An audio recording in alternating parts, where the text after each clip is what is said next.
วันที่3ตุลา1893คือหนึ่งในวันที่เจ็บปวดที่สุดในหน้าประวัติศาสตร์ลาวมันคือวันที่ชะตากรรมของคนลาวทั้งชาติบ่ได้ถูกกำหนดโดยคนลาวแต่ถูกตัดสินโดยมหาอำนาจตะวันตกและประเทศเพื่อนบ้านดินแดนล้านสร้างที่เคยยิ่งใหญ่ถูกขีดเส้นแบ่งครึ่งด้วยแม่น้ำของฝั่งขวาตกเป็นของสยามและฝั่งซ้ายรวมถึงนครหลวงเวียงจันทน์เองตกเป็นหัวเมืองขึ้นของจักรพรรดิฝรั่งย้อนสาเหตุใดฝรั่งจึงอยากได้ดินแดนลาวและเกิดหยังขึ้นแด่ในช่วงระยะเวลานั้นมื้อนี้หามาเล่า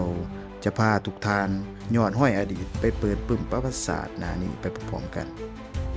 ย้อนกลับไปในศตวรรษที่19โลกกำลังก้าวหน้าเข้าสู่ยุคทุนนิยมและการปฏิวัติอุตสาหกรรมชาติมหาอำนาจในยุโรปโดยเฉพาะแม้นฝรั่งและอังกฤษต้องการวัตถุดิบและตลาดการค้าแห่งใหม่พวกเขาจึงหันเข็มทิศสู่ทวีปอาซีสำหรับฝรั่งแล้วหลังจากที่ยึดเวียดนามและกัมพูเชียได้เป้าหมายต่อไปของพวกเขาก็คือประเทศลาวบ่แม่นย้อนว่าลาวเฮามีทรัพยากรที่ล้นเหลือแต่ฝรั่งเบิ่งเห็นว่าแม่น้ำคองคือเส้นทางยุทธศาสตร์ที่สำคัญที่จะใส่ลองเหือเข้าไปดูดกลืนผลประโยชน์จากประเทศจีนตอนใต้นั่นเอง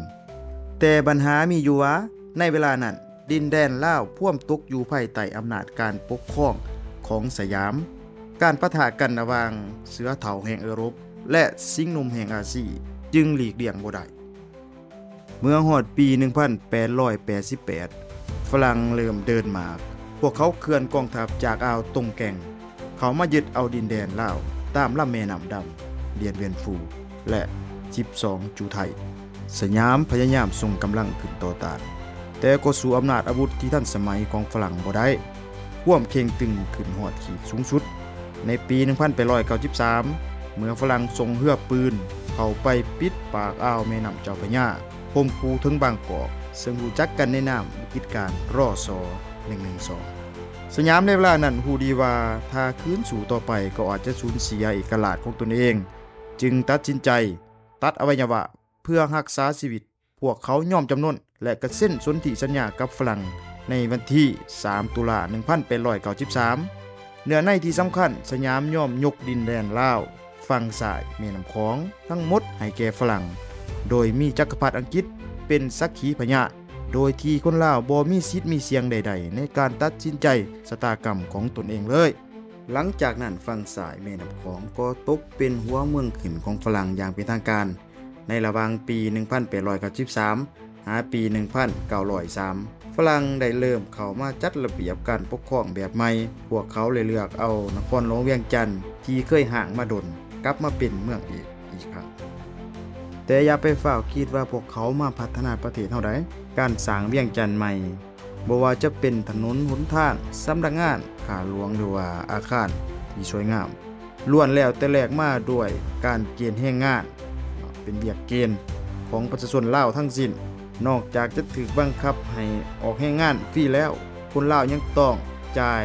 ค่าสวยหรือว่าค่าภาษีที่แพงมหาศาลทรัพยากรธรรมชาติที่ล้ำค่า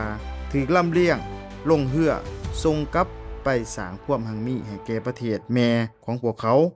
ยุคสมัยแห่งการกดขี่ขู่ที่อันยาวนานกว่า60ปีภายใต้ห่มทุ่งฝรั่งได้เริ่มขึ้นแล้ว